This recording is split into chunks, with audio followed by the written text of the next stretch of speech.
আল্লাহ রাব্বুল আলামিন বলেন, ওয়া'মুর আহলাকা বিস-সালাতি ওয়াসতাবির আলাইহা। আল্লাহ তাআলা বলেন, তুমি তোমার আহাল পরিবার অধীনস্থ যারা আছে তাদেরকে নামাজের আদেশ করো। শুধু নামাজের আদেশ তাদের করবা এমনটা নয়, ওয়াসতাবির আলাইহা, তুমিও এর উপরে থাকো তথা তুমিও নামাজ পড়ো। নিজে যদি নামাজ পড়ি, পরিবার অধীনস্থদেরকে যদি নামাজি বানাই, লাভটা কোথায়? আল্লাহ রাব্বুল আলামিন জানায় দেন, বান্দা নামাজ পড়বা, অধীনস্থদেরকে নামাজের আদেশ করবা।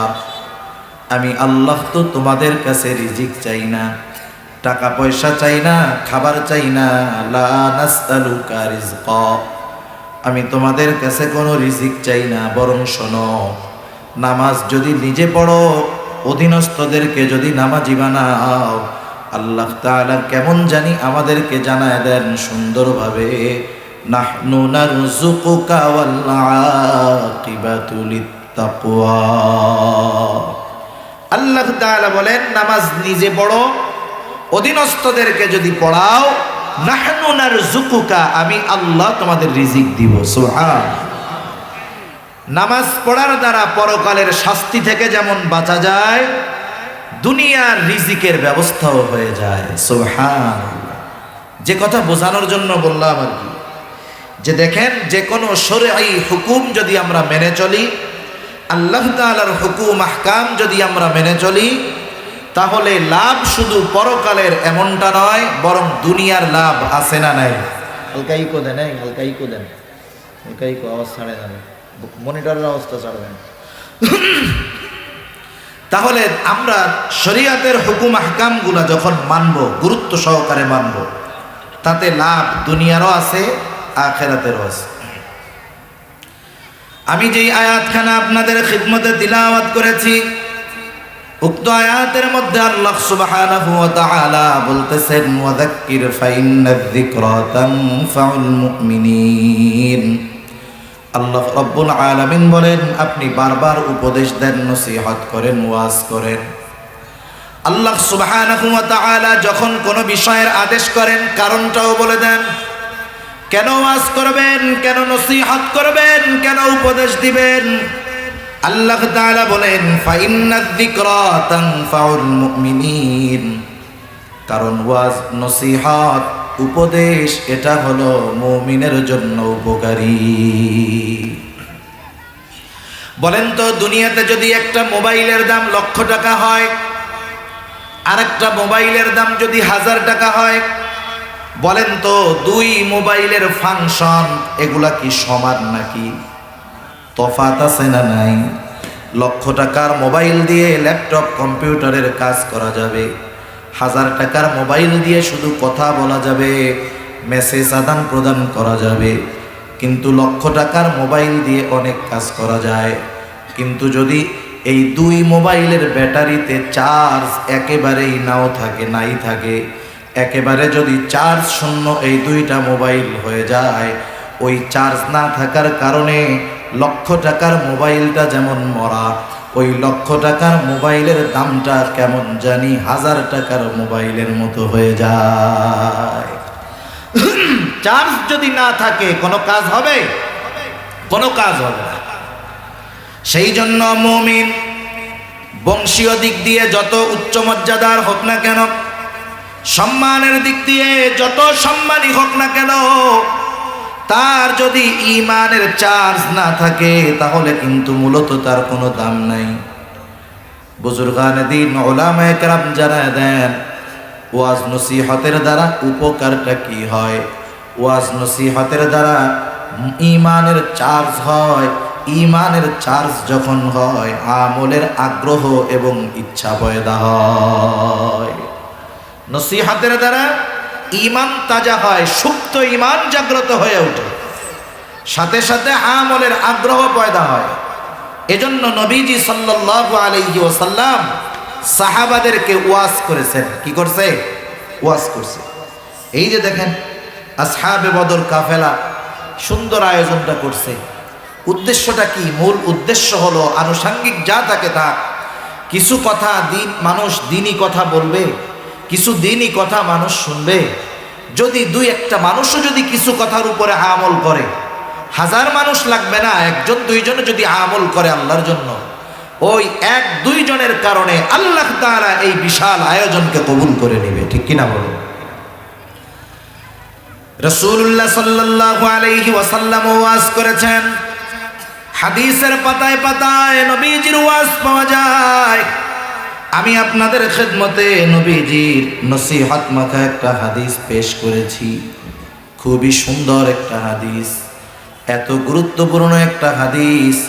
রাসূলুল্লাহ সাল্লাল্লাহু আলাইহি ওয়াসাল্লাম এই হাদিসের মধ্যে আমাদেরকে 4টি নসিহত করেছেন, 4টি উপদেশ দিয়েছেন। কয়টি উপদেশ?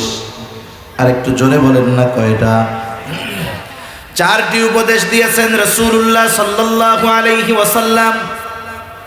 এই 4টি উপদেশ এত গুরুত্বপূর্ণ, নবীজি জানায় দেন এই 4টি উপদেশ যদি কোনো মুমিন তার জীবনের সাথে আমলে পরিণত করতে পারে, এই দুনিয়ায় তার কোনো চিন্তা নাই।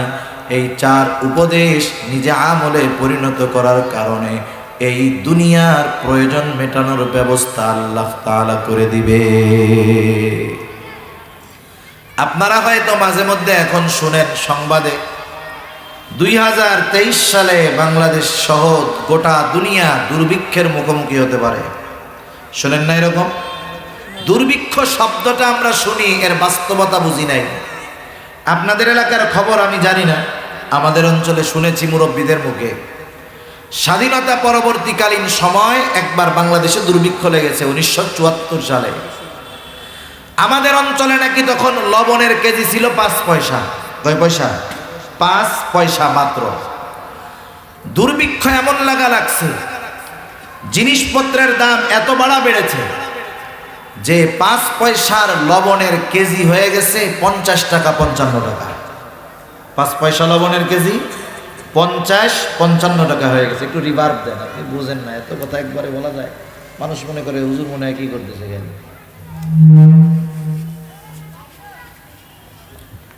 5 পয়সা লবণের কেজি হয়ে গেছে কত? 55 টাকা। আমাদের অঞ্চলে রাস্তার 2 পাশে এক ধরনের কচু হয়, এটাকে বুনা কচু বলে। কচু গাছ চিনেন তো আপনারা?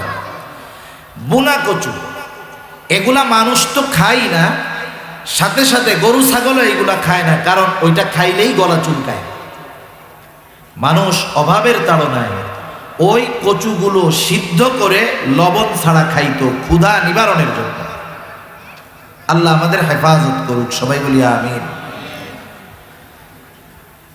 সোমালিয়া, সুদান, আফ্রিকার কয়েকটা দেশে এখনো দুর্ভিক্ষ আছে। যারা যুবকরা আছেন, মুরব্বীরাও অনেকে হয়তো দেখেন মোবাইলে, ক্ষুধার তাড়নায় তাদের অবস্থা এমন, কেমন যেন মনে হয় কঙ্কালের উপরে শুধু চামড়াটা ফালায় রাখছে, শরীরের হাড্ডিগুলা সব স্পষ্টভাবে দেখা যায়, গোনা যায়। বলেন তো ওই ধরনের দুর্ভিক্ষের কষ্ট কেউ কামনা করে? কেউ কামনা করে? করে না। সেজন্য এই হাদিসের উপরে যদি আমরা আমল করতে পারি, আশা করা যায় আল্লাহ রাব্বুল আলামিন দুর্ভিক্ষ হলেও আমাদের প্রয়োজন মেটানোর ব্যবস্থা করে দিবে। রাসূলুল্লাহ সাল্লাল্লাহু আলাইহি ওয়াসাল্লাম বলেন, আরবাউন ইদা কুন্না ফিকা ফালা আলাইকা মা ফাতাকা মিনাদ দুনিয়া। নবীজি সাল্লাল্লাহু আলাইহি ওয়াসাল্লাম বলেন, আরবাউন 4টি জিনিস, ইদা কুন্না ফিকা ফালা আলাইকা মা ফাতাকা মিনাদ দুনিয়া, 4টি জিনিস যদি তোমার মধ্যে থাকে, ফালা আলাইকা, আর কোনো কিছু তোমার নাই। নবীজি বলেন, চিন্তার কোনো কারণ নাই, মা ফাতাকা মিনাদ দুনিয়া, এই 4 জিনিস থাকার কারণে দুনিয়া তোমার হাত ছাড়া হবে না। কয় গুণ থাকলে দুনিয়া হাত ছাড়া হবে না? এর ব্যাখ্যাটা আগে আমাদেরকে বুঝতে হবে। দুনিয়া হাত ছাড়া হবে না, এর দ্বারা উদ্দেশ্য কি? সম্পদ, টাকা পয়সা, ধন দৌলত, এইগুলা বিষয়টা এমন নয়। বরং দুনিয়াতে একটা হলো প্রয়োজন, আর একটা হলো প্রয়োজনাতিরিক্ত তথা বিলাসিতা। একটা মানুষের যদি খিদা লাগে, খিদা বুঝেন তো? খিদা যদি লাগে, তার তখন প্রয়োজন কি?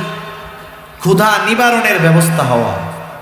ক্ষুধা নিবারণের জন্য যদি ভাত মরিচ ভর্তা দিয়ে খায়, আপনাদের এলাকায় সুন্দর করে মরিচ ভর্তা বানায় না?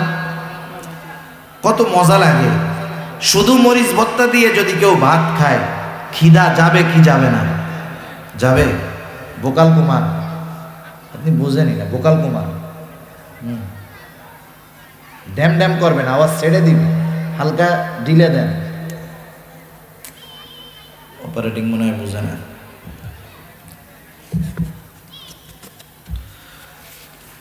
কেউ যদি মরিচ ভর্তা দিয়ে ভাত খায়, বলেন তো তার খিদা যাবে কি যাবে না? যাবে, খিদা মিটে যাবে। আবার কারো যদি খিদা লাগে 10 প্রকারের তরকারি দিয়ে খায়, বলেন তো এতেও ক্ষুধা মিটবে কিনা? তাহলে বোঝা গেল একটা হলো প্রয়োজন আর একটা হলো বিলাসিতা। কেউ যদি শুধুমাত্র মরিচ ভর্তা দিয়ে ভাত খায়, খিদা দূর হবে, তখন ওটা ছিল তার প্রয়োজন। বিষয়টা এমন, দুনিয়াতে যদি কেউ এই 4 গুণে গুণান্বিত হয়, যখন যেটা প্রয়োজন সেই প্রয়োজন মেটানোর ব্যবস্থা যিনি করবেন তিনি কে? মুহাদ্দিসিনে কেরাম এটাই বলেন যে দুনিয়ার প্রয়োজন মেটানোর ব্যবস্থা আল্লাহ করে দিবে। রাসূলুল্লাহ সাল্লাল্লাহু আলাইহি ওয়াসাল্লাম যেই 4 গুণের কথা বললেন, 1 নাম্বার গুণ হিফযু আমানাতিন, আমানতের হেফাজত করা তথা আমানতদার হওয়া। আমানতদারিতা এটা মুমিনের জন্য অপরিহার্য একটা গুণ, একটা সিফাত। প্রত্যেকটা মুমিনকে আমানতদার হওয়া দরকার, কারণ যার মধ্যে আমানতদারিতা নাই সে প্রকৃত মুমিন হতে পারে না। আর প্রকৃত মুমিন কখনো আমানতের খেয়ানত করতে পারে না। যে নিজেকে মুমিন দাবি করে অথচ আমানতের খেয়ানত করে, সে প্রকৃত মুমিন নয়। কারণ আমানতদারিতা হলো মুমিনের ভূষণ, আর আমানতের খেয়ানত এটা মুনাফিকের আলামত। রাসূলুল্লাহ সাল্লাল্লাহু আলাইহি ওয়াসাল্লাম জানায় দেন, মুনাফিকের 1 নাম্বার আলামত ইদা হাদ্দাসা কাযাবা। মুনাফিক যখন কথা বলে মিথ্যা কথা বলে। ইদা ওয়াদা আখলাফা, ওয়াদা করলে ওয়াদা খেলাফ করে। ইদা তুমিনা খানা, আমানতের খেয়ানত করে। 4 নাম্বার ওয়া ইদা তাখাসামা ফাজারা। মুনাফিকের সাথে যখন কারো ঝগড়া বিবাদ হয়, তর্ক বিতর্ক হয়, মুনাফিক অশ্লীল মন্দ বকাঝকা করে। এই যে 4টা ত্রুটি, মিথ্যা বলা, ওয়াদা খেলাফ করা, আমানতের খেয়ানত করা, অশ্লীল বকাঝকা করা, এগুলা আলামত কার? একটু জবান খুলে বলেন তো। কিন্তু আমি আপনি যদি চারদিকে তাকাই, আমি তো মুমিনদের মধ্যে এইগুলা সব দেখতে পাই। আপনারা দেখেন, মিথ্যা কথা বলা মুমিন আছে আপনাদের সমাজে? ওয়াদা খেলাফকারী আছে? আমানতের খেয়ানতকারী আছে? বকাঝকা দেয় অল্প একটু তর্ক বিতর্ক হলে আছে? বলেন। এগুলো সব মুনাফিকের ভাইরাস ঢুকে গেছে মুমিনের মধ্যে। ক্যান্সার রোগ নাম শুনছেন নি? ক্যান্সার হলো এমন এক রোগ, ক্যান্সার রোগে আক্রান্ত রোগী প্রাথমিক অবস্থায় নির্ণয় করতে পারে না যে তার ক্যান্সার হয়েছে। সে ক্যান্সার হয়েছে এটা বুঝতে পারে তখন, যদি সচেতন না হয়। যখন বুঝতে পারে তার ক্যান্সার হয়েছে, তখন আর ক্যান্সার দূর করার সহজে উপায় থাকে না। ক্যান্সার হলো এমন এক রোগ, এই জীবাণু যদি গোটা দেহের মধ্যে ছড়ায় যায়, এটা মৃত্যুর কারণ হয়ে দাঁড়াতে পারে। এই জন্য অনেক সময় দেখবেন অনেকের ঘা থেকে ক্যান্সার হয়ে যায়। ডাক্তার কি বলে যে আপনি যদি সুস্থ থাকতে চান, বাঁচতে চান, এই আঙ্গুলের মাথায় ক্যান্সারের জীবাণু আছে, বাঁচতে চাইলে আঙ্গুল কেটে ফেলতে হবে, নাইলে গোটা দেহে ছড়ায় গেলে আপনি মারা যেতে পারেন। যার ওই অবস্থা, সে কি তখন বলবে ডাক্তার মরে যাই তবু আঙ্গুল কাটবো না? এটা বলবে? বরং সে বলবে ডাক্তার আঙ্গুল একটা না, প্রয়োজনে 2টা কেটে ফেলেন, তাও যেন ক্যান্সারের ভাইরাস, ক্যান্সারের জীবাণু আমার দেহের মধ্যে না থাকে। ওই যে দেখেন, ক্যান্সারের জীবাণু যদি দেহের মধ্যে ছড়ায় যায়, এটা মানুষের জীবন ধ্বংসের কারণ হয়। আর কোন মুমিনের মধ্যে যখন মুনাফিকের এই দোষ ত্রুটিগুলো থেকে যায়, একটা সময় এই মুনাফিকের আলামত তার ঈমান ধ্বংসের কারণ হয়ে যায়। এজন্য এই ত্রুটিগুলা যদি আমাদের কারো মধ্যে থাকে তাহলে আমরা এগুলা বের করব ঈমান বাঁচানোর চিন্তা করে। করা যাবে না ইনশাআল্লাহ? তাহলে মুনাফিকের আলামতগুলোর মধ্যে অন্যতম একটি আলামত হলো আমানতের খেয়ানত করা। শুধু তাই না, রাসূলুল্লাহ সাল্লাল্লাহু আলাইহি ওয়াসাল্লাম জানায় দিয়েছেন আমানতের হেফাজত এটা যে শুধু আমল সম্পৃক্ত বিষয় এমন নয়, বরং আমানত দ্বারা হওয়াটা ঈমান সম্পৃক্ত বিষয়। এই জন্য রাসূলুল্লাহ সাল্লাল্লাহু আলাইহি ওয়াসাল্লাম বলেন, লা ঈমানা লিমান লা আমানাতা লাহ। নবীজি বলেন, যার মধ্যে আমানতদারিতা নাই তার ঈমান নাই। যার মধ্যে আমানতদারিতা নাই তার কি নাই? ঈমান নাই। সেজন্য আমানতদার হওয়ার দরকার যদি প্রকৃত মুমিন আমি আপনি হতে চাই। কিন্তু আফসোসের বিষয়, আমানতদারিতার ব্যাপারে স্বচ্ছ ধারণা আমাদের না থাকার কারণে অনেক নামাজি মানুষ আমানতের খেয়ানত করে, সে সেইটা বুঝতে পারে না। সেই জন্য ঈমান বাঁচানোর স্বার্থে হলেও আমানতদারিতার ব্যাপারে স্বচ্ছ ধারণা আমাদের থাকার দরকার আছে না নাই? সেজন্য আমরা জানবো যে আমানতদারিতা কোথায় কোথায় হয়। আমরা তো মনে করি আমানতদারিতা মনে হয় শুধু সম্পদের মধ্যে, আমানত মনে হয় শুধু লেনদেনের মধ্যে। টাকা পয়সা কেউ আমার কাছে দিল, আমি তার টাকাটা সম্পদটা যথাসময়ে ফিরাইয়া দিলাম, আমি মনে করি আমি বড় আমানতদার। মানুষও মনে করে হুজুর বড় আমানতদার। আমানতদারিতাকে আমরা সম্পদের ক্ষেত্রে সীমাবদ্ধ করে ফেলছি। মনে করি আমানত মনে হয় শুধু সম্পদের সাথে সম্পৃক্ত একটা বিষয়, কিন্তু বিষয়টা এমন নয়। বরং আমানত ব্যাপক এক জিনিস। কয়েকটা বিষয় যদি আপনাদের খেদমতে আমরা একটু আলোচনা করি তাহলে মোটামুটি আমানতদারিতার সম্পর্কে একটা ধারণা আসবে। আমাদের যদি কোনো ত্রুটি থাকে আমরা সেগুলা সংশোধন করতে পারবো ইনশাআল্লাহ। এটা আমরা সবাই জানি যে সম্পদের ক্ষেত্রে আমানতদারিতা। আমার কাছে কেউ যদি কোনো আমানত রাখে, আমানত যিনি রেখেছেন সে যদি ভুলেও যায়, তার যদি মনেও না থাকে, দায়িত্ব হলো নিজের থেকে প্রকৃত মালিককে তার আমানতের বস্তুটা ফিরায় দেওয়া। অনেক সময় আমাদের মধ্যে অনেক মানুষের এই বদখাসলাত আছে। বদখাসলাতটা হইল সে দোকান থেকে মাল জিনিস কিনছে, দোকান থেকে মাল জিনিস কেনার পর দোকানদারের বাকি আনছে মালটা, দোকানদারের লিখতে মনে নাই। দোকানদারের মনে থাক আর না থাক, আমার দায়িত্ব হলো নিজ দায়িত্বে তার পাওনাটা ফিরায় দেওয়া। ঠিক কিনা বলেন? অনেক দুষ্টু মানুষ আছে, কি করবে জানেন? সে তো ওই দোকানদারের টাকাটা দিবেই না, কারণ সে বলবে, দোকানদারকে জিজ্ঞাসা করবে কয় টাকা পাও, দোকানদারের তো লিখতে মনে নাই, খাতা দেখা বলবে না ভাই টাকা টুকা তো পাই না। ওর তো মনে আছে, দায়িত্ব কি তখন দিয়ে দেওয়া। ও কি করে জানেন?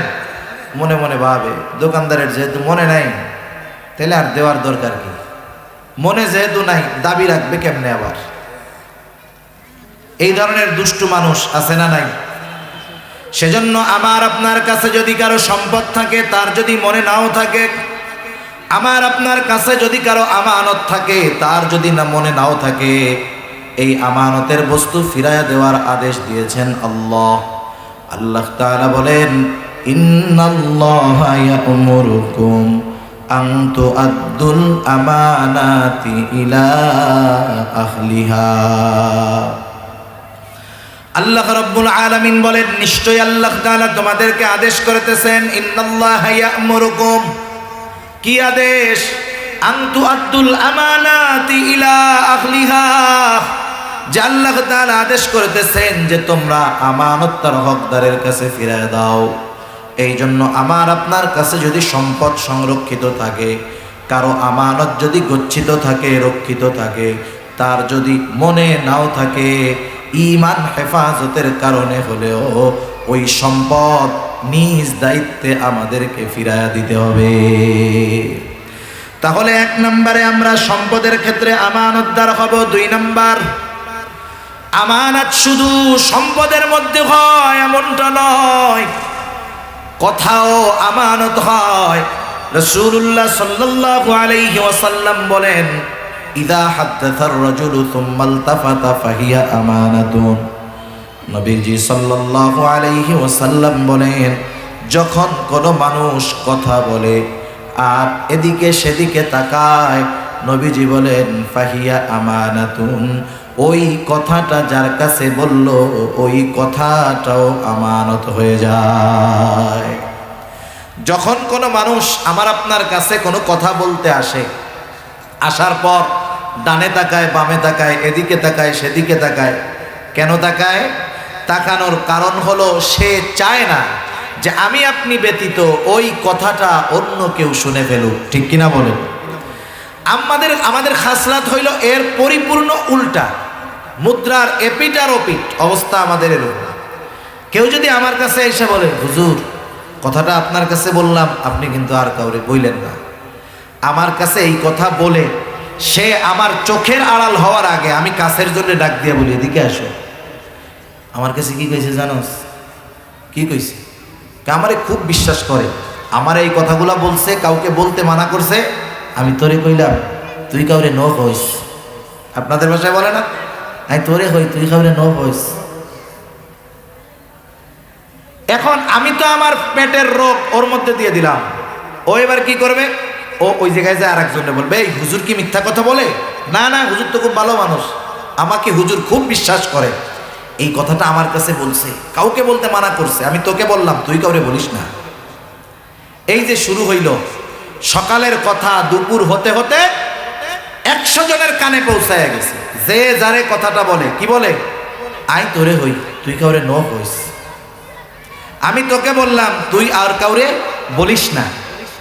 এখন বলেন তো, কথা তো 100 জনের কাছে পৌঁছায় গেল, এখানে কি খেয়ানত একটা আছে না 100 হয়ে গেছে? এই 100 জন যে বলল, কথাটা পৌঁছাইল তাদের কাছে, কারণ কি? কারণ হলাম আমি যে প্রথম কথাটা ফ্ল্যাশ করে দিছি, আমার পরে যতজনের কানে কথাটা পৌঁছাবে প্রত্যেকের সমপরিমাণ গোনা প্রথম যে খেয়ানত করছে তার আমলনামায় যোগ হয়ে যাবে। সেজন্য সাবধান, কথাও কিন্তু আমানত হয়। 3 নাম্বার দায়িত্ব হয় আমানত। প্রত্যেকটা ছোট বড় দায়িত্ব আমানত।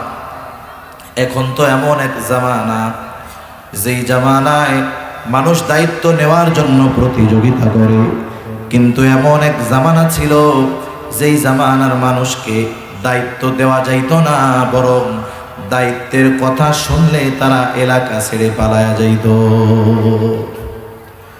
একজনের ব্যাপারে এরকম বর্ণনা আছে, এক মজলিসের মধ্যে মিটিং এর মধ্যে আলোচনা হইতেছে যে এই দায়িত্বটা ওই লোকটারে দিলে কেমন হয়। এখনো সিদ্ধান্ত হয় নাই, আলোচনা হয়েছে।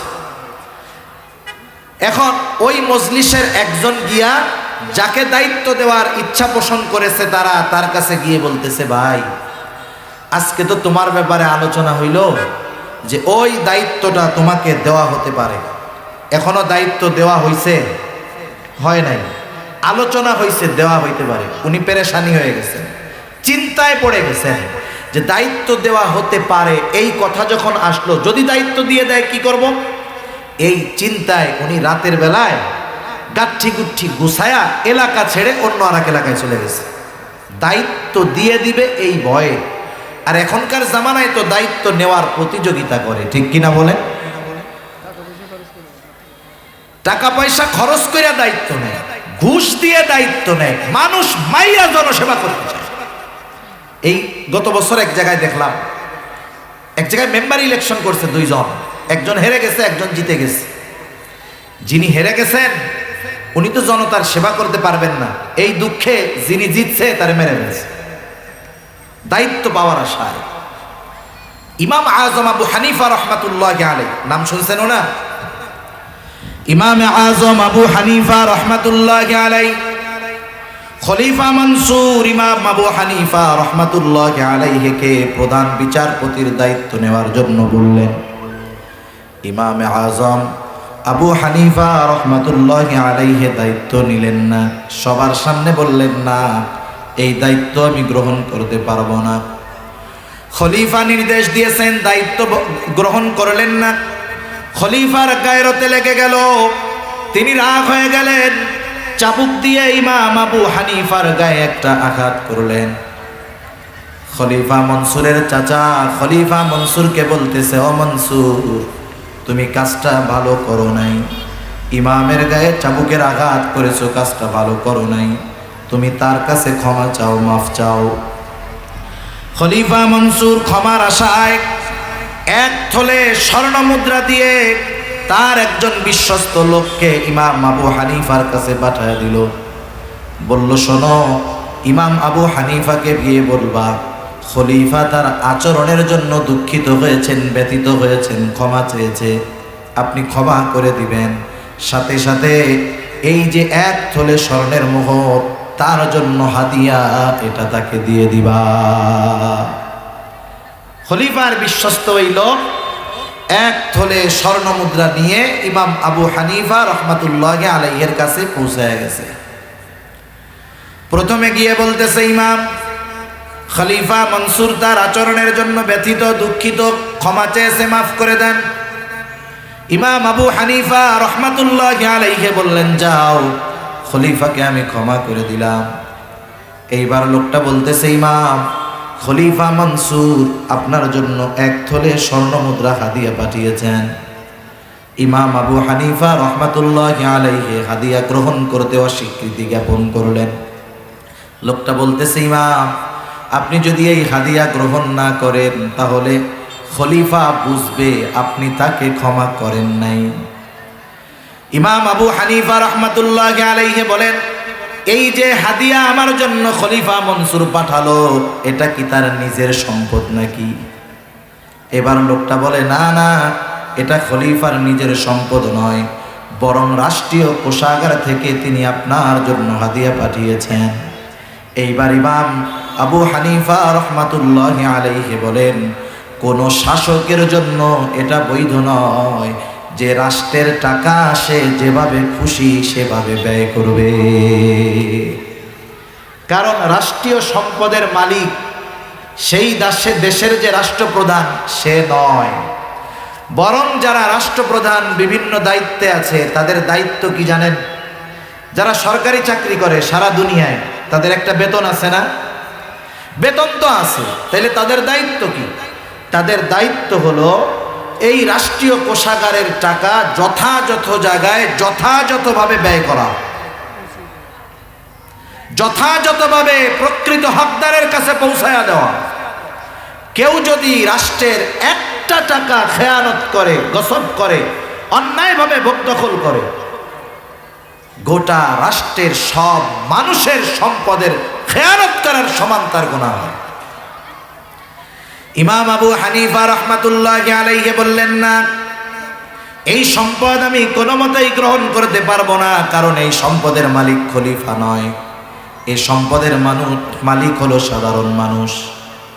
এইবার ওই লোকটা বলতেছে, ইমাম, সম্পদ আপনি নিজের জন্য ব্যয় করা লাগবে না, আপনি এটা রেখে দেন, গরিবদেরকে সদকা করে দিয়েন।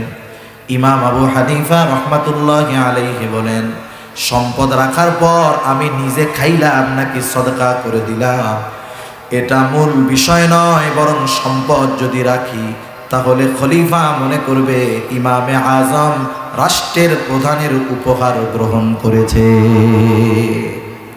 এটাই তো সমস্যা। আমি যে তার সম্পদ নেই নাই, নিব না, এটা তাকে বুঝতে হবে। এবার তিনি ফিরায় দিলেন। যখন ওই লোকটা এই খবর নিয়ে মনসুরের কাছে পৌঁছায়, এইবার মনসুরের রাগ আরো বেড়ে গেছে, ক্রোধ বেড়ে গেছে। প্রথমে দায়িত্ব নেয় নাই, এক অপমান, উপহার পাঠিয়েছে আর এক অপমান। এইবার সে ক্রোধান্বিত হয়ে ইমামে আজমকে জেলখানার মধ্যে আটকায় দিল। ঐতিহাসিকেরা লিখেন, ইমামে আজমকে চাবুক দিয়ে আঘাত করা হতো আর বলা হতো, আপনি প্রধান বিচারপতির দায়িত্ব গ্রহণ করেন, ছেড়ে দেওয়া হবে। ইমামে আজম জেলখানার মধ্যে ছিলেন, চাবুকের আঘাত সহ্য করেছেন, তবু রাষ্ট্রীয় দায়িত্ব গ্রহণ করেন নাই। আমরা অনেক সময় মনে করি জেলে গেলেই সে খারাপ মানুষ, বিষয়টা এমন নয়। গোটা দুনিয়ার সিস্টেম এরকম, ভালো মানুষদেরকেও অনেক সময় জেলে যাওয়া লাগে। ইমাম আবু হানিফা রহমাতুল্লাহি আলাইহির মতো মানুষ, তারও জেলে যাওয়া লাগছে। ঐতিহাসিকদের দুইটা বর্ণনা। একটা বর্ণনা হলো ইমাম আবু হানিফা রহমাতুল্লাহি আলাইহিকে যখন আর টলাইতে পারে না, অসুস্থ হয়ে গেছে, খাবারের সাথে বিষ মিশিয়ে ইমাম আবু হানিফা রহমাতুল্লাহি আলাইহিকে হত্যা করা হলো। আর একটা বর্ণনা আসছে ওনার অবস্থা যখন প্রচণ্ড রকমের খারাপ হয়ে গেছে, ওনাকে বাড়িতে পাঠিয়ে দেওয়া হলো, গৃহবন্দী করা হলো। ইমাম আবু হানিফা রহমাতুল্লাহি আলাইহি ওই অবস্থার উপর দুনিয়া থেকে বিদায় নিয়ে গেলেন। ইমাম আবু হানিফাকে জিজ্ঞাসা করা হলো, ইমাম, আপনার উপরে এত জুলুম, এত অত্যাচার, এরপরেও কেন আপনি দায়িত্বটা গ্রহণ করলেন না?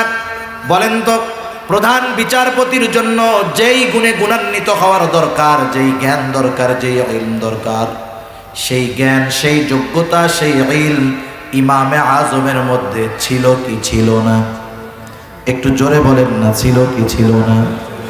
তাম দুনিয়ায় তৎকালীন সময়ে যদি একজন ব্যক্তিকে খুঁজে বের করা হতো এই ধরনের গুণ কার মধ্যে আছে, প্রধান বিচারপতি হওয়ার জন্য যেই কোয়ালিটি দরকার, কোয়ালিফিকেশন দরকার, ইলম দরকার, যোগ্যতা দরকার, আউট নলেজ দরকার, গোটা দুনিয়ায় যদি একজনকে খুঁজে পাওয়া যাইত, তিনি হতেন ইমামে আজম আবু হানিফা রহমাতুল্লাহি আলাইহি। ওনারে জিজ্ঞাসা করা হয়েছে, আপনি এই দায়িত্ব কেন গ্রহণ করলেন না? ইমাম আবু হানিফা রহমাতুল্লাহি আলাইহি বলেন, দায়িত্ব গ্রহণ না করার কারণ হলো, আমি যখন প্রধান বিচারক হব, আমার কাছে হয়তো মাজলুম ন্যায় বিচারের আশায় খলিফার বিরুদ্ধে কোনো নালিশ করবে।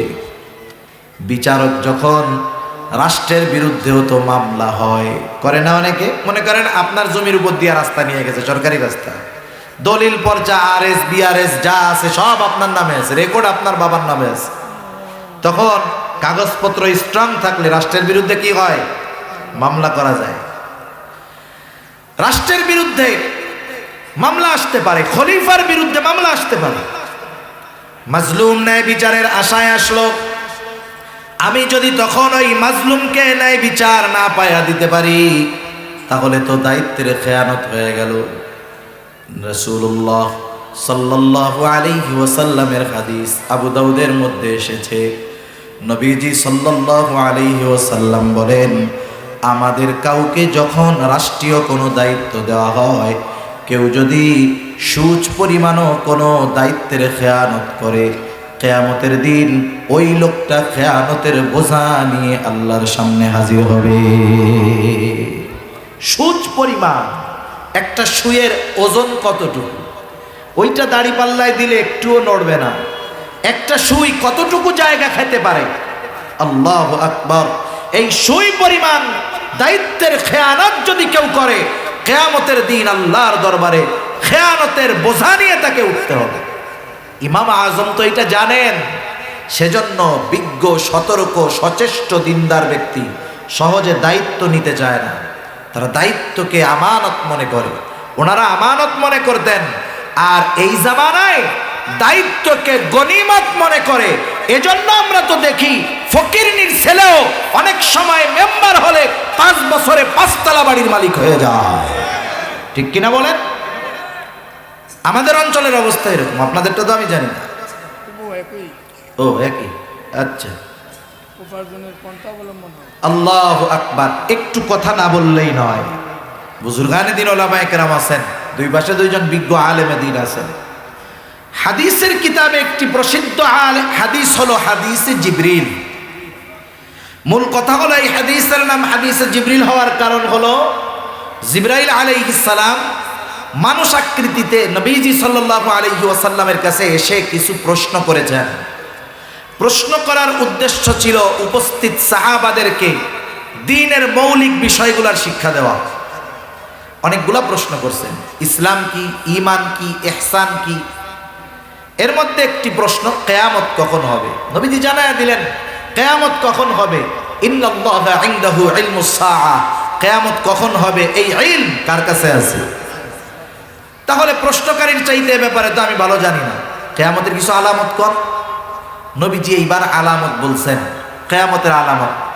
এর মধ্যে একটি আলামত হলো নগ্নপদ বিশিষ্ট রাখালগুলা উঁচু উঁচু অট্টালিকার মালিক হবে। কিছুই ছিল না তার, হঠাৎ করে 5 বছরের মধ্যে 5 তলা বাড়ির মালিক, অথচ উপার্জনের কোনো বৈধ সোর্স নাই।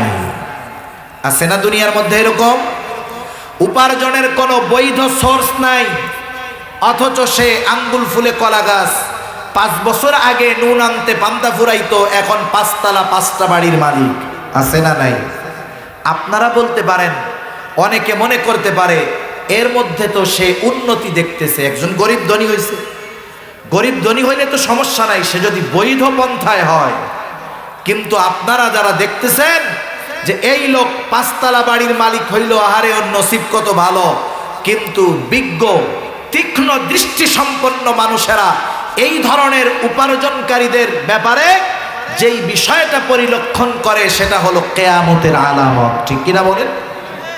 সেজন্য নবীজিকে প্রশ্ন করা হইতেছে, বুখারীর হাদিস, মাতাস-সাআহ, কখন কিয়ামত হবে? নবীজি সাল্লাল্লাহু আলাইহি ওয়াসাল্লাম জানায় দিলেন, যখন আমানতের খেয়ানত বেড়ে যাবে তখন কিয়ামত হবে। সেই জন্য আমানতের খেয়ানত করা, এটা বৃদ্ধি পাওয়া, বেড়ে যাওয়া, এটা কিয়ামতের আলামত। সেই জন্য ভাই, যে কোনো ছোট বড় দায়িত্ব আমানত, কেউ যদি কোনো দায়িত্ব যথাযথভাবে পালন না করবার পর সে যদি ওই দায়িত্বের বিপরীতে যেই পারিশ্রমিক, যেই মজুরি আছে সেটা যদি পরিপূর্ণ গ্রহণ করে, তাহলে ওই লোকটা দায়িত্বের খেয়ানতকারী হিসাবে সাব্যস্ত হবে। সেজন্য আমরা যে যেই দায়িত্ব প্রাপ্ত আছি যথাযথভাবে পালন করবো, ইনশাআল্লাহ। করা যাবে না? করতে হবে, নাইলে খেয়ানতকারী হয়ে যেতে হবে। তাহলে আমানত 1 নম্বরে হয় সম্পদের মধ্যে, 2 নম্বর হয় কথার মধ্যে, 3 নম্বর দায়িত্বের মধ্যে। সময়টাও কিন্তু আমানত হয়, সময়টাও কিন্তু আমানত। আপনি এক অফিসের মধ্যে চাকরি করেন, ডিউটি হলো সকাল 7টা থেকে দুপুর 12টা, 5 ঘন্টা। এই 5 ঘন্টা সময়ের মূল মালিক আপনি নয়, বরং এই 5 ঘন্টা সময় আপনার কাছে আমানত। কোনো ব্যক্তি যদি নিজ প্রয়োজনে কর্তৃপক্ষের অনুমতি ব্যতীত ওই 5 ঘন্টা সময় থেকে নিজের কাজে কোনো সময় ব্যয় করে, নিঃসন্দেহে ওই লোকটা সময়ের খেয়ানতকারীদের অন্তর্ভুক্ত হবে। এজন্য সময়টাও কি হয় বলেন না? আমানত। সময়টা কি হয়? আমানত হয়। একজন বুজুর্গ ছিলেন, তার নাম হলো মাজহার নানুতুবি রহমাতুল্লাহি আলাইহি। ওস্তাদ ছিলেন, এক মাদ্রাসায় পড়াইতেন। এখনকার জামানার শিক্ষকদের অবস্থা ভিন্ন। আমরাও স্কুলে পড়ছি। তৎকালীন সময়ের স্কুল শিক্ষক হিন্দু হোক, মুসলমান হোক আর বৌদ্ধ হোক, আমরা দেখেছি তারা তাদের দায়িত্ব এবং সময় জ্ঞান যথাযথভাবে রাখতেন। তখন আমরা যদি ক্লাসের মধ্যে কোনো পড়া না পারতাম, 40 মিনিট সময় শেষ, যথাযথভাবে উনি মেহনত করলেন বোঝানোর জন্য, বুঝতে পারি নাই। শিক্ষক কি করতেন? শিক্ষক বলতেন, এই তোমরা যে 2 জন অঙ্ক বুঝতে পারো নাই, আমার তো ক্লাসের টাইম শেষ। ক্লাস ছুটি হওয়ার পর, স্কুল ছুটি হওয়ার পর, অথবা টিফিনের সময় সবাই টিফিনে যাবে, স্কুল ছুটি হলে সবাই বাড়ি যাবে, তোমরা 2 জন বসবা। একেবারে নিজ ইচ্ছায়, নিজ দায়িত্বে, কোনো প্রকার পারিশ্রমিক ছাড়া শিক্ষকরা আমরা যেই পড়াটা ক্লাসে বুঝি নাই, উনি চেষ্টা করেও বোঝাইতে পারেন নাই, অতিরিক্ত সময় নিজ ইচ্ছায় স্ব-উদ্যোগে বিনা পারিশ্রমিকে আমাদেরকে পড়া বুঝায় এরপরে বাড়ি পাঠাতেন। শিক্ষকরা এমন ছিল। এজন্য আমাদের শিক্ষক যারা এখনো বেঁচে আছেন, অনেক হিন্দু শিক্ষক আছেন, আমরা তাদেরকেও এখনো যথেষ্ট সম্মান করি, শ্রদ্ধা করি, শিক্ষক হওয়ার কারণে। এখনকার জামানা এমন, প্রায় শুনি অমুক স্কুল, অমুক কলেজে ছাত্ররা ধৈর্য শিক্ষকরে পিটাইছে। কাহিনী কি জানেন? আমাদের সময়ের ওস্তাদরা ছিল আমানতদার, দায়িত্বের ক্ষেত্রেও তাদের আমানতদারিতা ছিল সময়ের ক্ষেত্রেও তাদের আমানতদারিতা ছিল। এখনকার জামানায় সব জায়গায় নয়, কিছু জায়গায় কি করবে, ব্ল্যাকবোর্ডের মধ্যে প্রথমে অঙ্ক একটা লিখবে, স্যার আইছে, ক্লাসে ছাত্র আছে 20 জন, কয়জন, 20 জন। এবার ওই অঙ্ক করার পরে জিজ্ঞাসা করবে, এই অঙ্ক কে কে বুঝতে পারছো? এই 20 জন সবার মেধা তো সমান নয়, সবার মেধা সমান, সবার মেধা সমান নয়। সামনের 2-3 জন হয়তো বলবে স্যার আমরা বুঝতে পারছি, বাকি 17 জন বুঝে নাই। আপনারা একটু বলেন, এবার শিক্ষকের দায়িত্ব কি? বাকি 17 জনকে ওই অঙ্কটা বুঝাইতে হবে নাকি? এটাই তো দায়িত্ব। শিক্ষক এবার কি বলে জানেন? বলে তোমরা অঙ্ক বুঝবা কেমনে? তোমরা তো আমার কোচিংয়ে যাও না, এইখানে তো সব বোঝা যাবে না। ওই যে আমি সকাল 9টায় 1 ঘন্টা প্রাইভেট পড়াই, ওই জায়গায় এসো বাকিটা বুঝাইয়া দিবে। এক্ষেত্রে শিক্ষক 2টা খেয়ানত করলেন। 1 নাম্বার, সময় ছিল বোঝান নাই, দায়িত্ব ছিল বোঝানোর, বোঝান নাই। ওই শিক্ষক সময় এবং দায়িত্বের খেয়ানতকারী, ঠিক কিনা বলুন? আবার দেখেন কতজন আছে ক্লাসের টাইমে এসে বসে বসে চা পান খেয়ে টেয়া 10 মিনিট আগে এসে ক্লাস করাই, আবার 10 মিনিট পরে বের হয়ে যায়, আছে না নাই? ক্লাসের মধ্যে এসে মোবাইল টিপে গল্প করে, এগুলো সব সময়ের খেয়ানতকারী। আমি ওই বুজুর্গের ঘটনাটা কেন বলবো বলতেছি, ওনার নাম হলো মাজহার নানুতুবি রহমাতুল্লাহ আলাইহি। উনি এক মাদ্রাসায় পড়াইতেন। ওনার একটা নিয়ম ছিল যে উনি সময় হিসাব করে মাস শেষে বেতন নিতেন। একদিন উনি ক্লাসের মধ্যে পড়াচ্ছেন, একটা লোক আসলো। আসার পরে ওনাকে বলতেছে, হযরত কিছু জরুরি গুরুত্বপূর্ণ কথা আছে, না বললেই নয়। কি কথা বলুন? ক্লাস বন্ধ করে বিশেষ জরুরি বিষয় হওয়ার কারণে কথাটা তিনি শুনলেন। আবার হাতের মধ্যে নোটে লেখা রাখছেন, অমুক দিন অমুক সময় অমুক ক্লাসে 10টা মিনিট সময় আমি আমার নিজের কাজে ব্যয় করেছি। মাস শেষে যখন ওনার হাতে ওজিফা দেওয়া হলো, ওই যে যেই দিন 10 মিনিট সময় ক্লাস বাদ দিয়ে আরেকটা লোকের সাথে কথা বলেছিলেন, সময় হিসাব করে ওই 10 মিনিটের ওজিফা তিনি অফিসে ফিরিয়ে দিলেন। জিজ্ঞাসা করা হলো, হযরত কি ব্যাপার, এটা বেশি গেছে নাকি? তিনি বললেন, না।